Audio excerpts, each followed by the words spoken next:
কেউ যদি চরমুনাই আর জামাতকে ছাড়া ভোট দেয় তাহলে সে কাফের হয়ে যাবে। সোজা কথা, সে কাফের হয়ে যাবে, সে ইসলামের মধ্যে থাকবে না।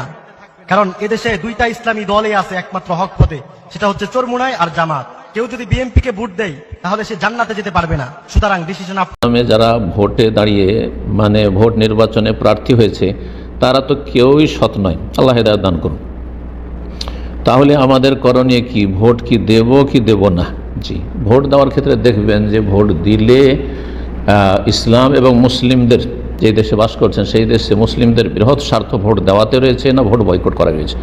যদি দেখেন ভোট বয়কট করলে মুসলিম জাতির বেশি ফায়দা রয়েছে, ইসলামের ফায়দা রয়েছে, তাহলে করবেন, ভোট বয়কট করা জায়েজ।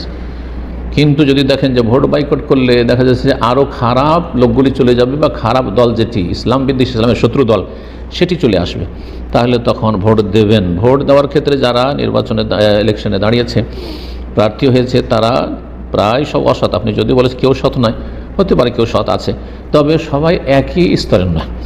কেউ হয়তো খুব খারাপ আর কেউ হয়তো খারাপ।